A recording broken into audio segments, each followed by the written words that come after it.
Oh, y'all look good. I want you to look at something right now. Think of some major goal you want, or maybe it's one you're already working on and you have experienced a lot of setbacks, a lot of defeats. You've experienced a lot of disappointment. Maybe you've already given up. And maybe you just need a little fire, a little encouragement to get back in the game again. Here's what I want you to look at. There are winners, there are losers, and there are people who have not discovered how to win. And all they need is some coaching. All they need is some help and assistance, just a little support. All they need is some insight or a different strategy, a plan of action to make some adjustments that will open up the key to a whole new future for them, that will give them access to the unlimited power that they have within themselves. That's all that they need. So what I want you to do is think about something you want for you, that's real for you, that's important for you, that will give your life some special meaning and power. And I don't even want you to say, I can do that.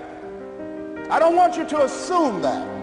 See, 5 years ago when I started out in this area, I would not have been able to make the mental leap that I would be up to where I am right now. I don't want you to begin to just psych yourself out. No. I want you to be able to say something to yourself that will enable you to maintain a level of integrity with yourself. That when you say this, even when you face tremendous setbacks, it will be a benchmark to keep you in the game, to keep you moving forward and experimenting and readjusting your strategy and your plan of action, continuously looking for ways to win. So what is that something?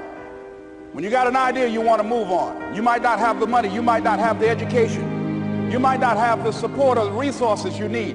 What is that something that can keep us going, that will enable us to act on our dream? What's one of those keys that will begin to help us to discover the secrets to our dream? Here's what I want you to repeat after me, please, with power and conviction. Say, it's possible. That's all I want you to do when you look at your dream. Just say to yourself every day, it's possible. Just say that every day to yourself, it's possible. Because what does that do? See, it begins to change your belief system.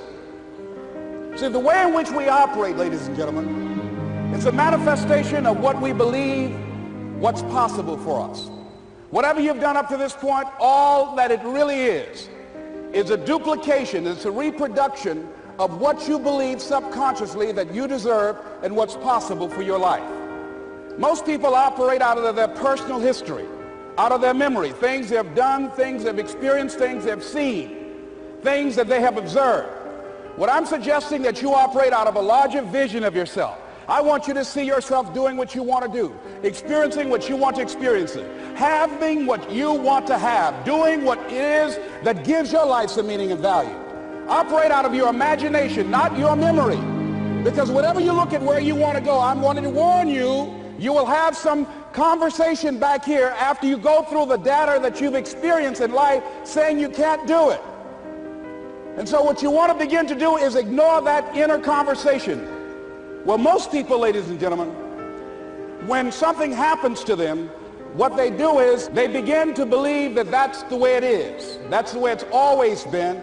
And they can't see the possibility of it being any different. Example, before April 1954, the common belief, the universal belief, because it had been tried again and again and again and people had failed, the belief was that man was not physically capable of breaking the 4-minute barrier, that he could not run a mile in less than 4 minutes. That was the belief on the planet. It had never been done. But here's what happened, ladies and gentlemen. Roger Bannister came along and he broke the 4-minute barrier. Now here's what's significant about that. Since that time, up to this day, over 20,000 people have done it, including high school kids. What changed? 20,000 people, what changed? Here's what happened when they got on the track. They knew it had been done. And because they knew it had been done, there was a new belief about this barrier, about this goal that was unreachable. And those 20,000 people got in the race believing, knowing in their heart that someone had done it, that it's possible, that they could do it. And I'm saying that if you know anybody that had some goal, some dream, something they wanted to do, and they did it, then I'm saying that you know in your heart that if someone has done it, then you can do it. It's possible. And that if someone can make their dream become a reality, that it's possible that you can make your dream become reality. And so as you begin to look at where you want to go, beginning to embrace that, it's possible. I'm blessed and highly favored. I've got a lot going for me. I got some good stuff in me. And it's possible that I can bring my greatness out here in the universe.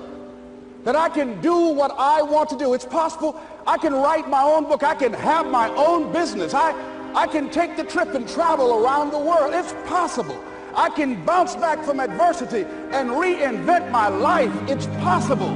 Regardless of where I am, the things can get better for me. It's possible. I'm thinking about two men right here in Chicago who were fairly successful, similar background, educated.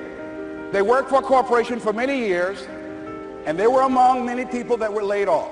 Two guys who were very good friends. One went out looking for a job for several weeks along with the other one, and they faced disappointment and rejection again and again and again. They couldn't find any work, which is the story of many people across this country. One guy stopped. He became discouraged. He stopped going. He stayed home looking at television, became very argumentative and toxic with his wife, drinking beer, getting on the phone, talking to his other negative, unemployed friends. And he just gave up. The other guy kept looking for a job everywhere he could go. Every time he could get an opportunity, kept asking people, networking, checking the newspapers every day. Kept going everywhere he could, trying to find a job. You have too much education. You're overqualified. You won't be here long enough. He kept going. He kept going. He went to a place and said, look here, I tell you what, if you can't hire me, and I know you can use my talents, abilities, and skills, I don't want to sit home and do nothing. Just let me do some volunteer work. You don't have to give me anything, all right? I just want to work. I want to be busy. Guy said, okay, it's on you now, but don't expect me to give you anything. It's okay. This guy came in and worked. He was the first one there. The last one to leave was the best employee there. About 4 weeks later, one of the top managers quit. They were looking for a replacement. Guess who they selected? This other guy. This guy who was volunteering his time. He got the job. What was the difference between the two men? Eyesight and mindsight. Eyesight is judging on what you see. Judging according to appearances. But mindsight is how you interpret what you see. One guy said, it's not possible. It's over. I'm finished. I can't do it. I can't make it. He surrendered. I've faced rejection again and again. I'm not going anymore. There are no jobs out there. But this other guy, he felt that in spite of the no's and rejections, in spite of how bad the economy is, in spite of what the newspapers are saying, that it's possible that somebody somewhere will give me a job. He just kept going, thinking it was possible. And guess what, ladies and gentlemen? That's what we have to do with our dreams. Because things happen to you in life that you can never, ever anticipate. And many times when those things happen, you want to give up. I remember when I was in broadcasting, when I was a disc jockey, I became very controversial, not only being a disc jockey, but I felt that radio was something that you not only entertain people with, but you also empower them, you educate them. And I got fired. I didn't just leave, they fired me. That was a shock. I said, wait a minute. They took my microphone. I thought that was who I was. No, ladies and gentlemen, it wasn't. I had to do something else. And I didn't know what else I could do. See, here's what I'm looking at. What are the uses for your life right now that you haven't even reached for yet? See, I believe that when you don't have enough encouragement to act on your dreams or ideas, or you're not enlightened enough, that life will act on you. See, life had moved on me and said, Les Brown, you have outgrown this. It's time for you to do something else. Well, I wasn't enlightened enough. I organized some disc jockeys and got my job back. So they had to fire me again. I got fired twice. Here's what I did. I had to think of something else. And so a guy suggested to me, he said, Les, why don't you run for office? I said, man, I've never run for office. I've never known anything about how to operate in the political arena. I've heard encourage people to register to vote and get out to vote, but I don't know anything about politics. He said, well, neither do the people who run for office all the time.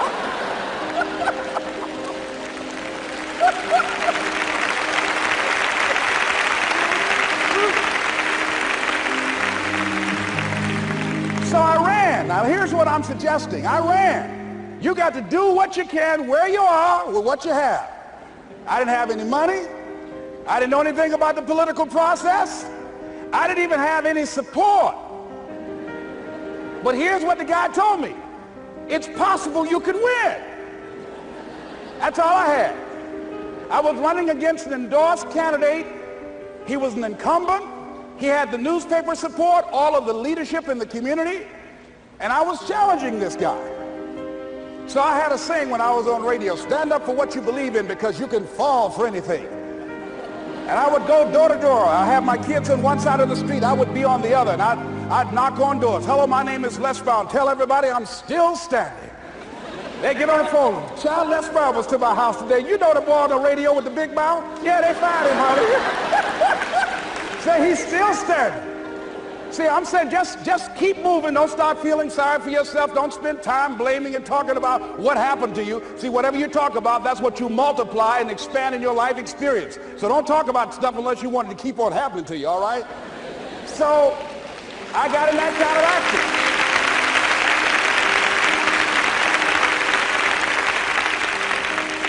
As I continue to do that, had my children with me, were going door to door, didn't have enough money.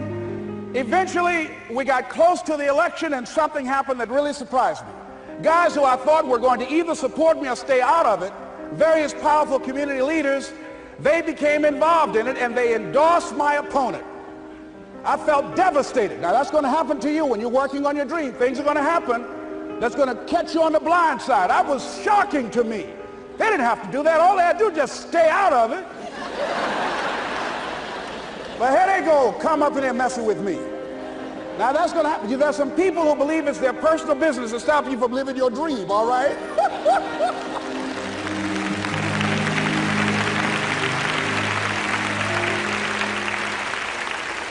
But I didn't deal with that. You want to make your dream come true, you got to stay focused. Some people rather get even than get ahead. Stay focused on where you want to go.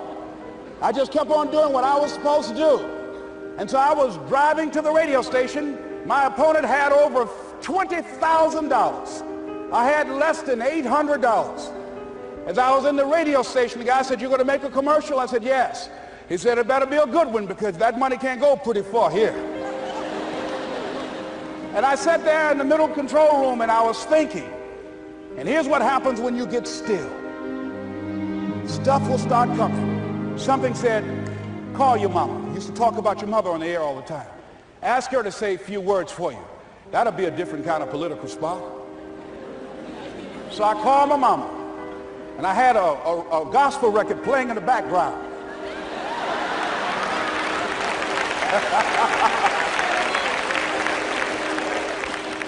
And then I had my mother say, "Hello, this is Mrs. Mamie Brown. When I raised my sons, I raised them to be good children. When they got out of hand, I beat their behind and made them go right. Please vote for my son. He's a good boy."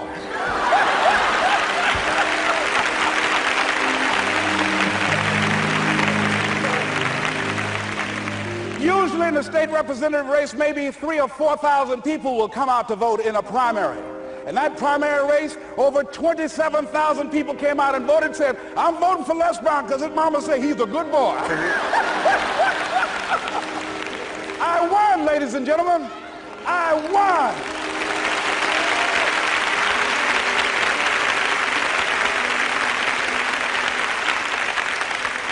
So you've got to be willing to stay focused, to be creative, to be relentless, because things are going to happen to you when you're working on your dream, when you get on track. I remember when I first got involved in speaking, one of the main things that speakers like to do is speak to a certain association that they have over 10,000 of their sales reps that come to this convention. And I was relentless. I kept saying, it's possible. It's possible. See, what I want to let you know and set you up for, because you said it's possible, don't mean that you're not going to have any problems. That Murphy's Law ain't going to come and slap you side the head. Oh, Murphy going to come visit you. He's waiting for some of y'all out in the parking lot. Oh, you say it's possible. Okay, it's possible. You better get up. Well, I was working. I kept saying it's possible. They got other speakers on this program. I can be on that program too. I kept selling myself. I got all fired up. And I was calling them every day. And the lady finally said, Mr. Brown, I tell you what, we want you to come in and talk to our sales executives. You got the kind of fire and guts that they want, that will motivate them. And let me tell you something else. We want you to bring your motivational tapes. You're going to need at least $50,000 worth of tapes. I said, is that right? Yes, because they want to keep that drive alive. I said, all right. I called the guy who duplicated my tapes. I said, Don, how you doing? This is Les. Let me tell you, I got a major speaking engagement. I said, man, it's a speaker's dream. I need over $50,000 worth of product. He said, Les, you don't have that kind of credit. I said, I know, but Don, I can sell that. Just right after speaking engagement, I'll give you your money in 4 days. He said, are you sure, Les? I said, yes, man, I got a major speaking engagement, and they told me to do it. He said, man, that's a big order. Let me talk with the lady with you. I said, hold on just a minute, man. Call the lady back. Hello, Evelyn, how you doing? This is Les Brown. I got Don on the phone. What did you say? Do I have the speaking engagement? Yes, you do. And what else you suggest? Les, our people, they buy a lot of tapes. Your tapes are very popular among them. I'm saying bring at least $50,000 worth of tapes, Les. You'll sell everything you got and more. I said, did you hear that, Don? He said, yes. I said, now, if anybody else has to make the decision, are you the final person? She said, I'm the final person. I will send you the contract. I want you. I said, you hear that, Don? He said, yes. I said, oh, ye of little faith. I said, duplicate the tapes, man. Hung the phone up. Well, he duplicated the tapes. 1 week came by. I'm checking the mail every day. No contract. I said, come on, Murphy, don't start nothing, man. Come on. Come on, man, give me a break. Come on, you know, this ain't fair. Come on, man. Give your boy a break. Come on. I talked to myself, you know. I didn't want to call him right then. 2 weeks passed by. Murphy said, don't you think you ought to call him? I said, okay. I called. I said, hello, this is Les Brown calling. How you doing, Les? I said, fine. I said, Evelyn hasn't sent my contract out yet. Any additional information you need? So, Les, you haven't heard? I said, no. I said, Evelyn died.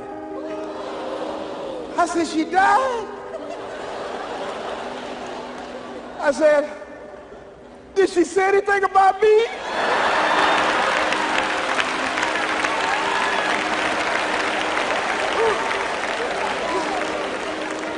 When I got home, I was so wiped out. And Murphy was in the house waiting on me. Murphy said, is it possible you want to listen to some of your tapes?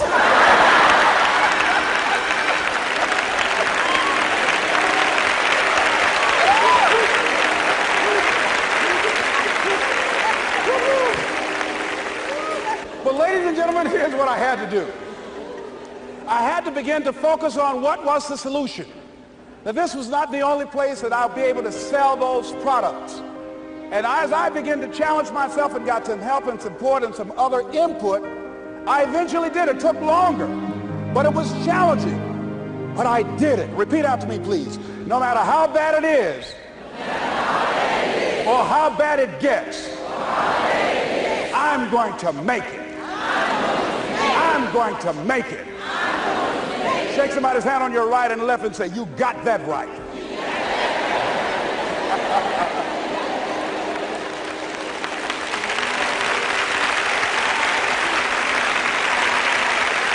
Repeat after me, please. It's possible. It's possible. I can have my dream. I can get what I want. I must be creative. And never give up. Now, let me share something else with you, ladies and gentlemen. When you know within yourself that there's something you want to do, and I believe that all of us were born with a purpose, that all of us have something that we are supposed to do, that all of us have some goodness within us, and that goodness gives us a responsibility to manifest our greatness. And when you know that, you can feel it in your guts, and you know that you're deliberately operating below your potential. You've gotten comfortable. You stop expanding, you stop stretching, you stop challenging yourself. Let me share something else with you. Not only is it possible for you to have your dream, but it's necessary. It's necessary that you have it, that you work on it, that you develop yourself, that you go for what is yours in the universe. I have a friend that at the beginning of the year I was in Los Angeles giving a speech, and I do a seminar teaching people how to become involved in the speaking business, and also one called Speaking with Power, teaching people how to begin to develop their communication skills. And this friend, I said, I want you to work with me. I called her up. She said, Les, are you sure I can do it? Sure you can. You have a PhD in communications. I don't have that. If I can do it, sure you can do it. In fact, I'm going to give you the support that you need. Here's what I realize, ladies and gentlemen. We only have enough energy to take us to a certain level, but it's necessary that we assemble ourselves with other people who share our vision, other people that can see it for us, to give ourselves a home court advantage.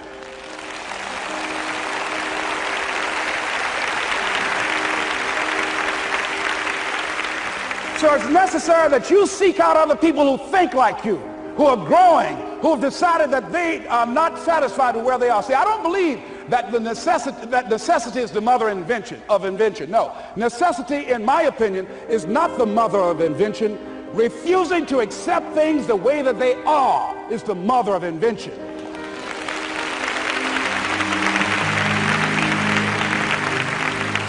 When you decide, I'm not going to settle for this, this is not going to be it for my life, I deserve more than this.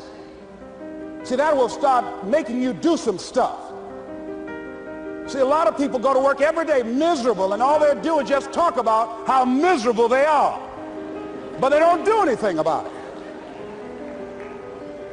So I was telling her that I knew she hated her job with a passion. I said, you can do this. You got more going for you than I have going for me. And we've been going through this for years, ladies and gentlemen. She'd been to my seminar speaking for a living. She brought her husband, and that was one of the major problems that I realized that happened in her life. He couldn't see it for her. So you got to make sure that you have people in your life that can see it for you, that will encourage you. Non-affirming relationships can hurt you.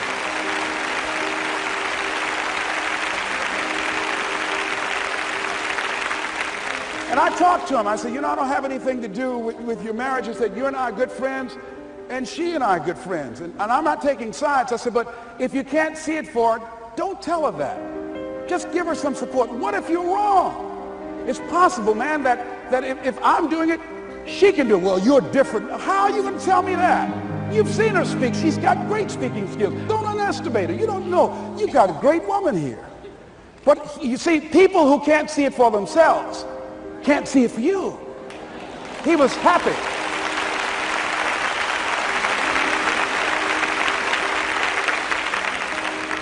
So I said, will you do it with me? I said, I'm going to give you the support you need. You can't do it by yourself.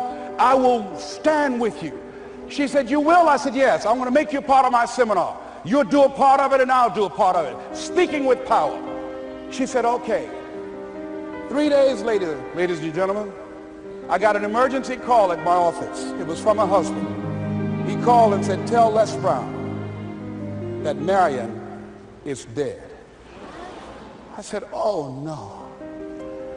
When I was flying there to go to the funeral, and I remember the last time that I saw her, and I had some of her papers that I had gotten inadvertently confused with mine, and I took them home. And I was searching through these papers to do one of her works. She was a prolific writer.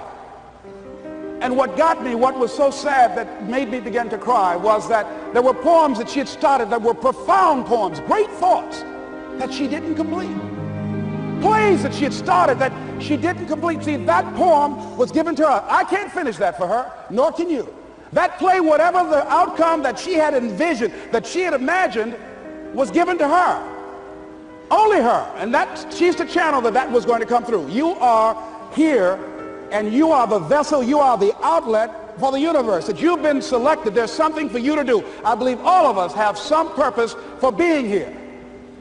And as I was going to the funeral, and I was reading a newspaper that said that millions of people are dying because of what they're eating, talking about their diet. And I'm sure that it was Marion talking to me, whispering, saying, Les, the next time you speak, say that even more are dying because of what's eating them.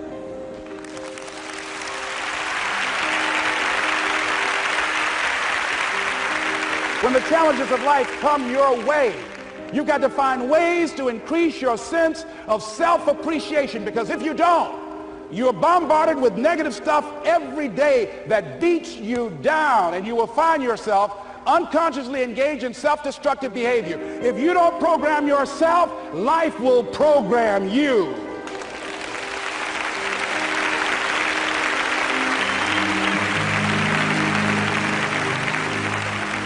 So you want to have an agenda for your life. It's necessary that you have some direction for your life. A friend at the National Speakers Convention gave us a presentation, and it really struck me. He was talking about when he was traveling across Europe, Warren Gresham, and he said at different points, soldiers would wake them up on their journey and ask him the question. And I pose this to you. The question was, where have you been? Why are you here? And where are you going?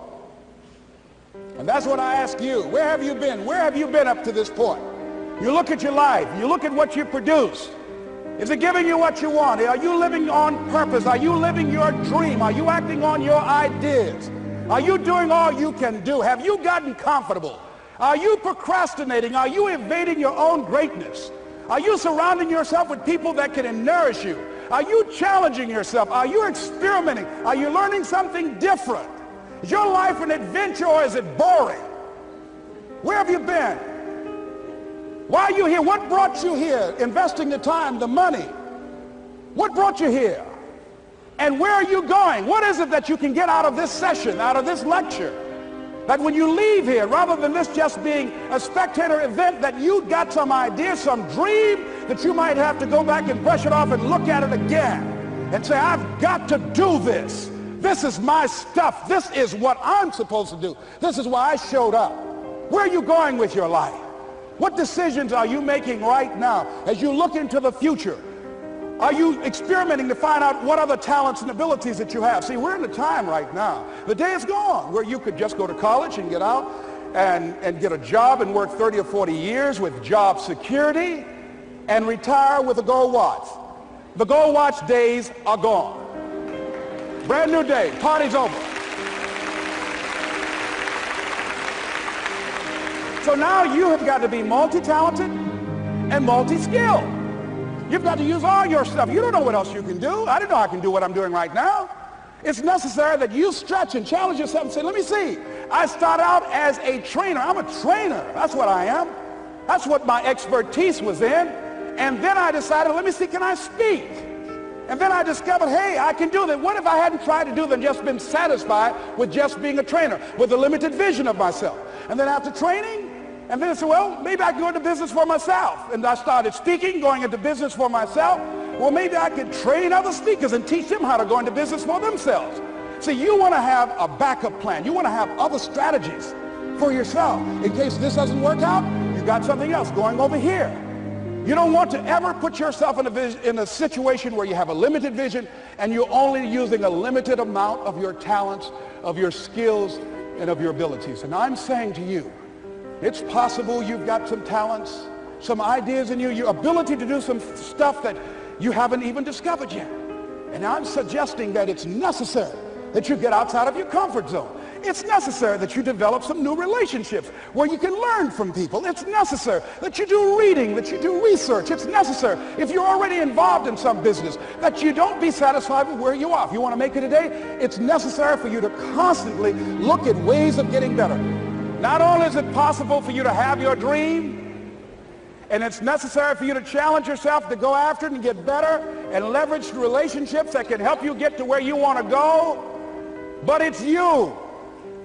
The major key to your reaching your dream, your living up to your greatness, your making your contribution is you. If the economy is good, fantastic. If the banks are loaning money, that's great. If people are positive, that's great. You don't have any opposition, that's great. But the major key to your making things happen in your life is you. When I wanted to get on public television, you know, they told me, you can't do that. So wait a minute, I've seen these other people on. It's possible I can get on. Leo Vizcaya, John Bradshaw. It's possible. Hold on, time out. Let's be realistic. Come on, be logical. I said, well, wait a minute. Why can't I do it? Let's look here. Think about guys who have credentials, all kind of credentials. You don't have any college training. They're not going to put you on television. Give me a break. I said, thank you for that. God love you, and I'm trying. And went on about my business. You hear me? Let me tell you something. What people think about you and the possibilities for your dream is none of your business. That's their business.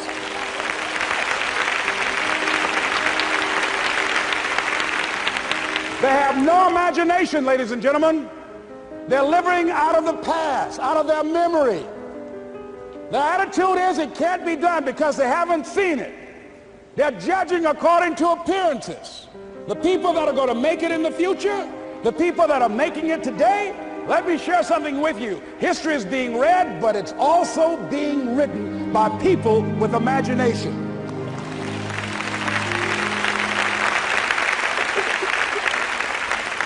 So I went to the next mode, necessary to start talking to people and seeking and asking for what I wanted and leveraging relationships and trying to find out how do the people do it that went ahead of me? How do they do it? And then what is it I need to do? How is it I need to train myself, to develop myself? What's the resources that will be required in order to make it happen? And as I start seeking out and asking questions, I started running into people who said, I know someone who can help you do that. And they helped me get connected with those people. Remember, we have so much energy that can take us so far. It's necessary that you hook up with some other energy that can take you to the next level. I hooked up with them. They said, let's go. I said, away we go.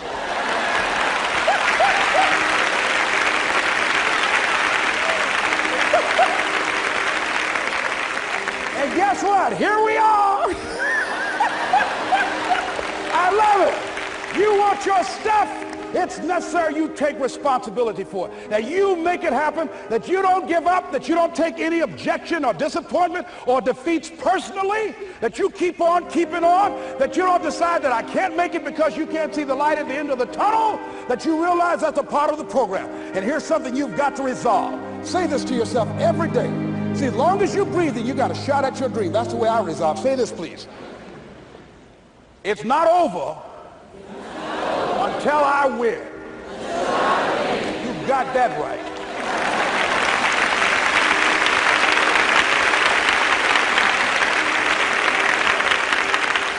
It's not over till I win. Not over till I get through.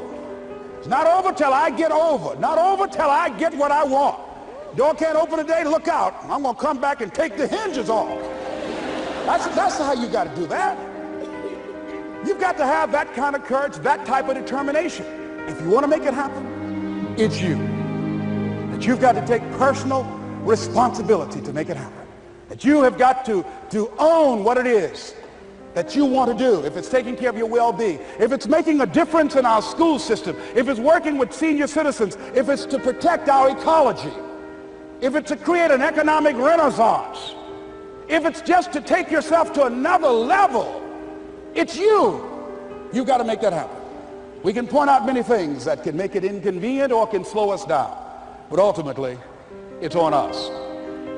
Next step is, not only is it possible and necessary, and it's you to live your dream, to make this greatness that you have within you become a reality, but what I've come to appreciate when you're working on changing your life, changing some bad habit, getting out of addictive situations or relationships, or working to build a dream or making a difference in our society, or learning something that's very challenging. Here's what I realize, ladies and gentlemen, and develop a great deal of respect for.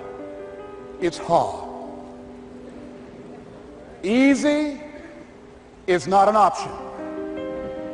It's hard living. Life is hard.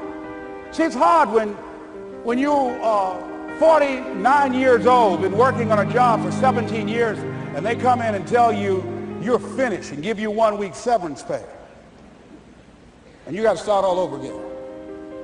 It's hard when you're married and raising children and your children are crawling and your husband dies unexpectedly.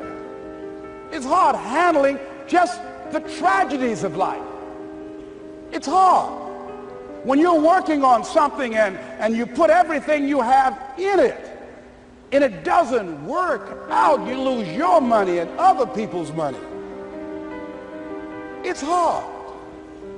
It was rough when I lost my job and I could not find a job. It was humiliating and embarrassing, borrowing money, and then I couldn't pay the money back when I told them I would. That's rough.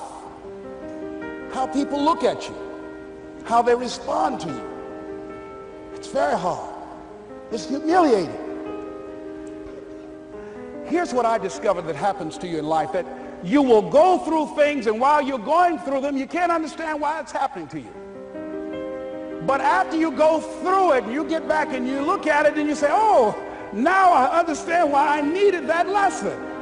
Have you ever happened to you? Raise your hand. Has it ever happened to you that I couldn't understand it then, but after I got through it, then I saw that that was preparing me for bigger and better things.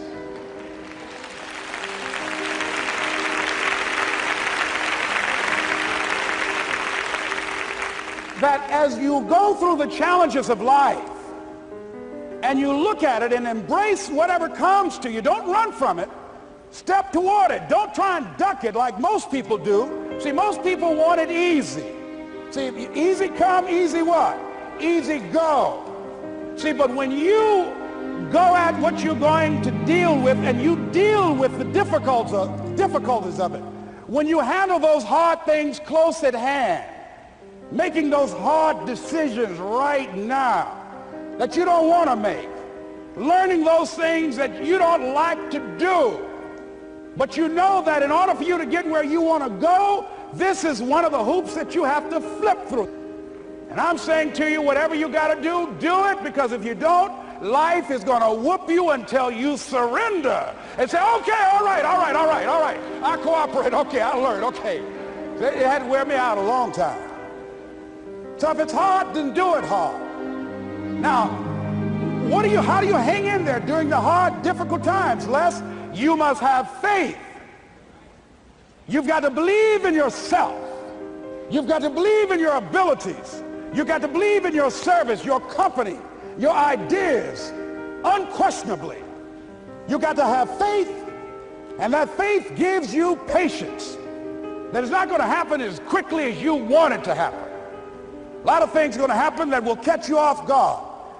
And so therefore you've got to deal with and handle it as it comes. And not only that, but that faith and patience drives you into action. You've got to keep moving and keep plugging away. In the Far East, they have something that's called the Chinese bamboo tree. The Chinese bamboo tree takes 5 years to grow.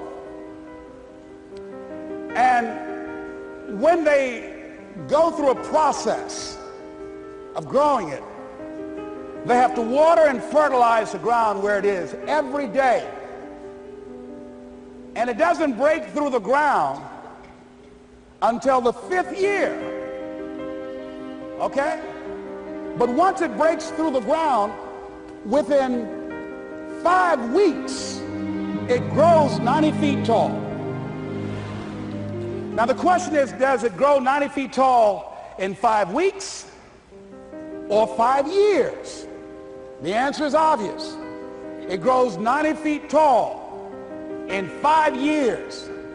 Because at any time had that person stopped watering and nurturing and fertilizing that dream, that bamboo tree would have died in the ground. And I can see people coming out talking to a guy out there watering and fertilizing the ground that's not showing anything. Hey, what you doing? You've been out here a long time, man. And the conversation in the neighborhood is, you growing a Chinese bamboo tree, is that right? Yeah, that's right. Well, even Ray Charles and Stevie Wonder can see ain't nothing showing. You know that's how people are going to do you? So how long you been working on this? How long have you been working on your dreams? And you have nothing to show. This is all you got to show? People are going to do that to you. And some people, ladies and gentlemen, they stop. Because they don't see instant results. It doesn't happen quickly. They stop. Oh, no. You got to keep on watering your dream. And when it began to happen, they stopped laughing. They said, look, whoa, look here. Look how, hey, man, you know, I know you can do it. Look here, you got a job here?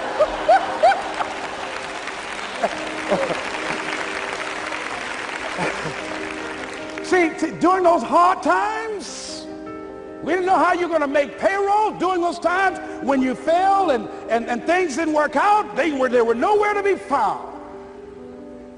But you know what I discovered? When you're working at your dream, somebody said the harder the battle, the sweeter the victory. Oh, it's sweet to you. It's good to you. Why? See, when it's hard and there's a struggle, see, what you become in the process is more important than the dream. That's far more important. The kind of person you become, the character that you build, the courage that you develop, the faith that you're manifesting. Oh, it's something that you get up in the morning, you look yourself in the mirror, you're a different kind of person. You walk with a different kind of spirit. And people know that you know what life is, that you have embraced life. You know it was hard, but you did it hard.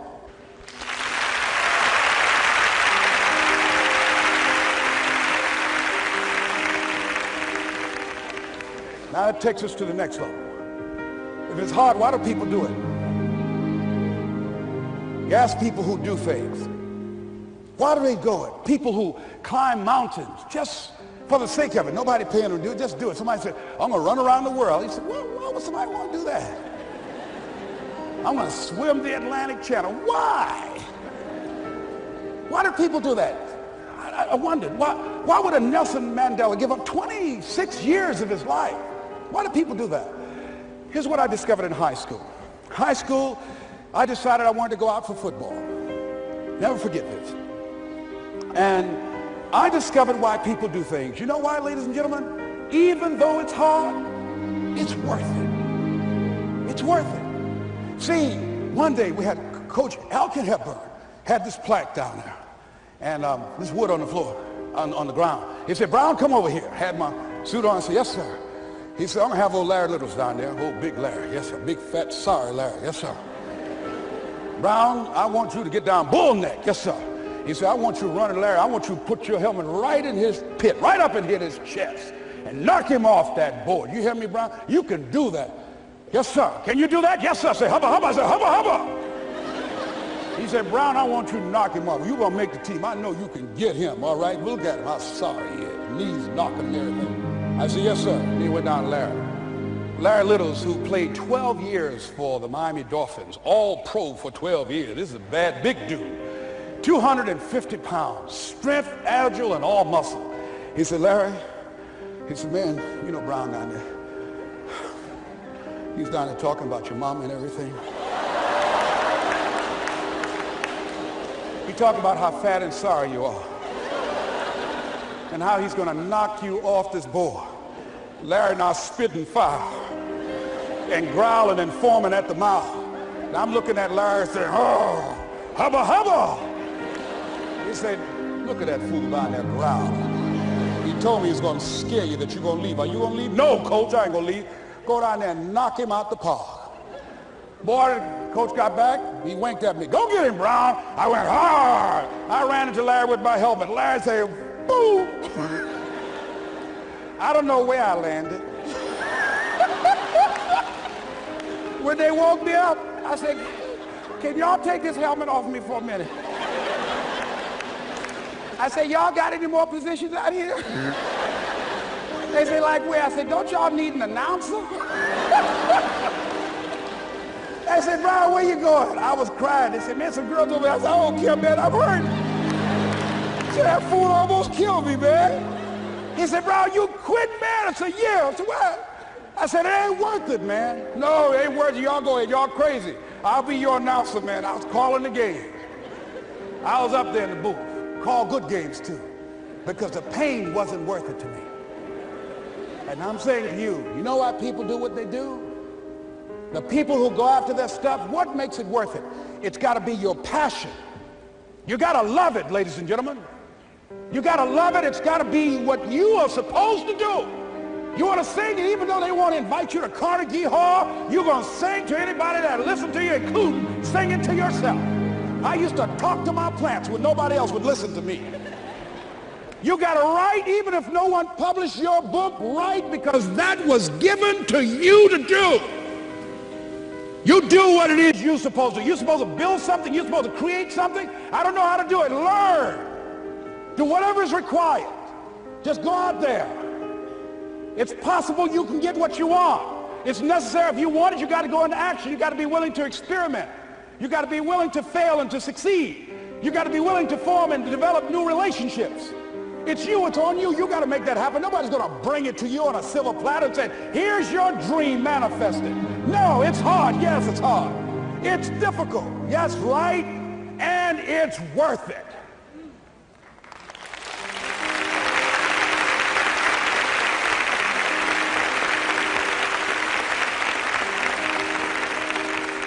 People ask, hey, man, you know, these kids, man, it's rough dealing with them. That's right. That's right. You think peer pressure happened overnight? We went through peer pressure. I remember as a kid, some guys said, hey, Les, me and another fellow named Willie Lower, we were going home. Hey, man, we're going down to Goulds, man, and knock off a grocery store. I said, look here, I don't want no part of that. I'll see y'all later. Say, y'all chicken. I said, that's all right, you say whatever you want. Low star. I'm not chicken, man, don't call me chicken. Then why don't you come? We didn't even ask you to come into place, man. All you do is just drive the car, that's all. I don't know how to drive that good. Well, we're trying to get Les to come. He's chicken. Hey, I'm not driving nothing, all right? Willie, don't care about what they say, man. Leave him alone. You want to go do it? You find somebody else to drive, or you drive yourself. Come on, Willie, man. Pull him, he stopped. I ain't chicken. All I got to do is drive? Yeah. I said, Willie, that sounds simple, man. Don't go, man. He went. And the next day we read the newspaper where when they robbed the store, when they came out running to a car, the merchant, the man who owned the store, came out just shooting wildly, and he hit the driver in the head. So peer pressure didn't just start in the 90s or the 80s. It's difficult. It's challenging for kids right now. And it's going to take some easy, simple methods to help bring them out of this madness, this insanity? No. Is it hard? Yes. Let's look at what we've been doing. What has worked? What has not worked? Let's look at where we want to go. What is it that we want to produce? What is it that we want to create for our young people?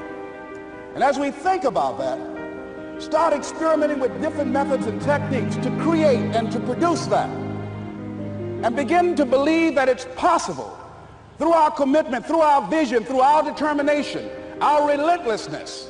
Because of our belief, it's possible that we can reduce the teenage homicide rate, the teenage pregnancy rate, the dropout rate, that it's possible, looking at what kind of world are they going to be in. As we look at the global economy, that as we begin to use our collective will and genius and resources, it's possible that we can create an educational system that not only will test their minds with information and facts and figures, but would teach them how to think and be creative, and what does it mean to be a human being and to value human life, and how do you make relationships work? How do you bounce back from adversity?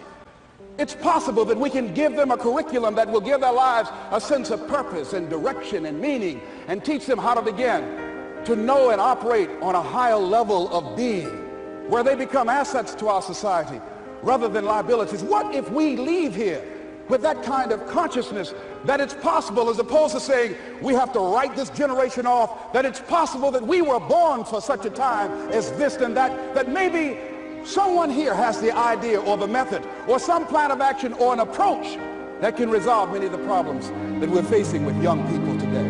Whatever we have to do to save our children, it's worth it.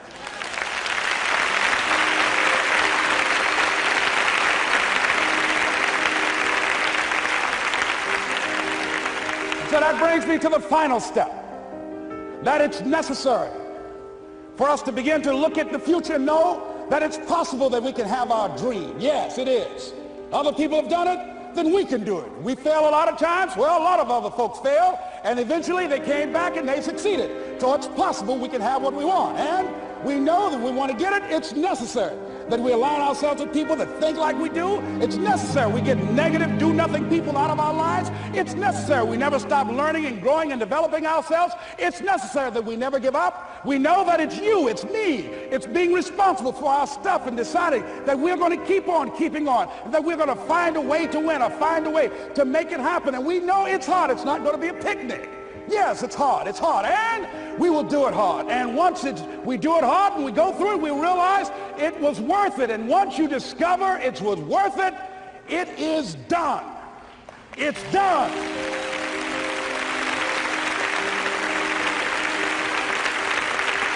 It's done, ladies and gentlemen, before it happens. Well, here's what I'm suggesting to you. That when you're working, you have a wall to break through. Let's say a friend of mine who runs a marathon, and he says, when he's running the 26-mile marathon, he said, let's say that hypothetically, that 18th mile is the wall. He said, Les, when you get there and you're running, he says, everything in you is telling you to stop, to give up. Every muscle is aching, and you're saying to yourself, I can't do it. I can't do it. And you just keep on, and you keep on, and you keep on. It seems like you're moving at slow motion. And then eventually when you break through that 18-mile wall, then you know it's like done, and you're on automatic, and you glide on in. And you know it's there. You know you're going to get to the finish line. And we've all had experiences where we were working on something, and we knew it was possible. And we did those things that were necessary to bring it into reality. We took the responsibility to make it happen. Other people couldn't see it. A lot of people didn't believe it. You were attacked. You were criticized. People were opposing you, but you kept on doing it. It was hard. It was rough. It was difficult. But to you, it was worth it. And eventually you got to a level you know, can nothing stop me now. I'm on the move. I'm on the move.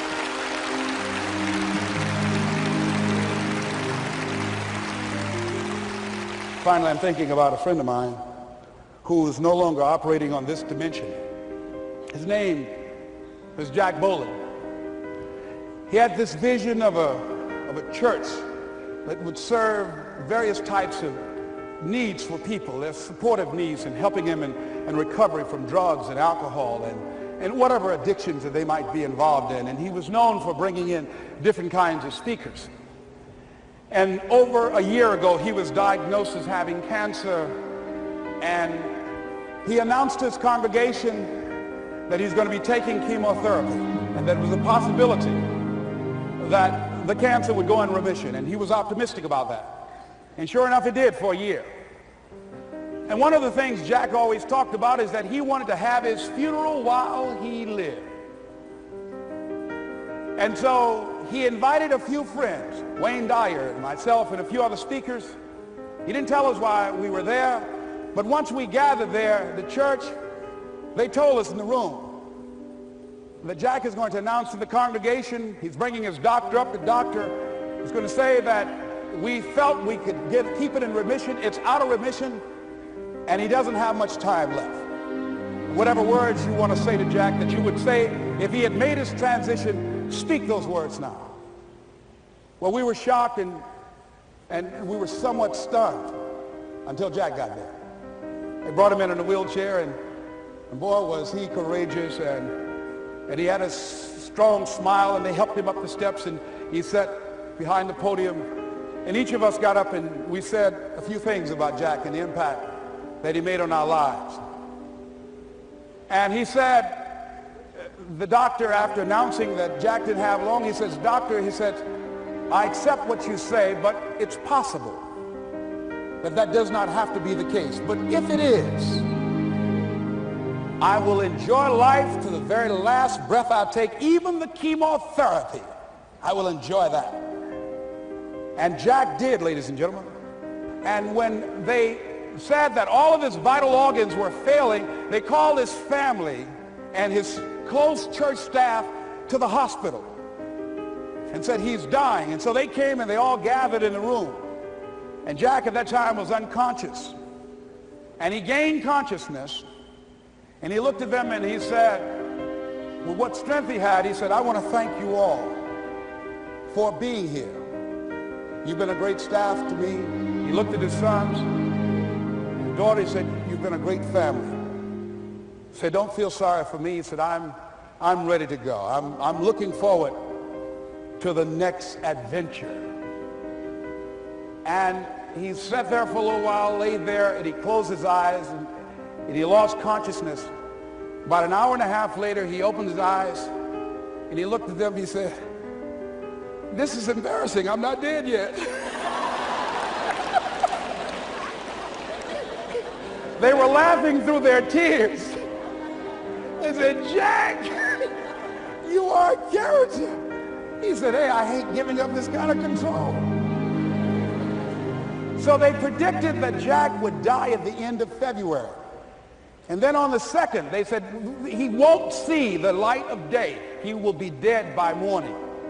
Ladies and gentlemen, Jack died on March 4th. And we believe that even in his dying, Jack sent his congregation a message that I want to give to you with his permission. March 4th is the day he died, and we believe Jack was saying, "March 4th."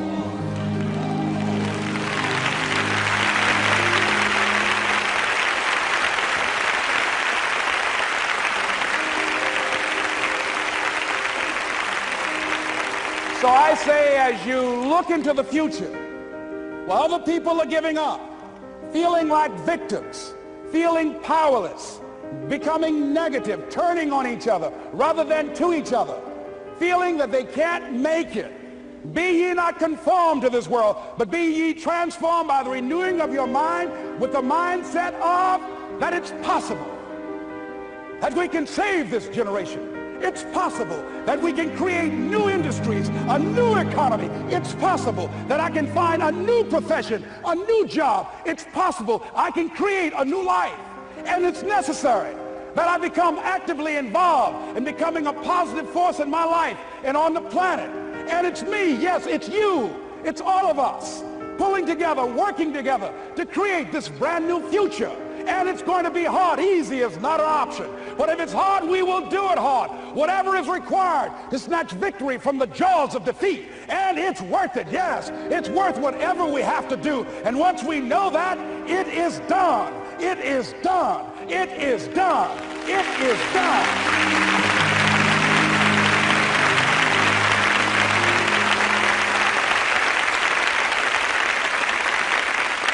So I say to you, whatever your dreams are, whatever you want to do, in the spirit of Jack, March 4th. This is Mrs. Mamie Brown's baby boy, Leslie Calvin Brown, saying, it's been a plum-pleasing pleasure as well as a privilege.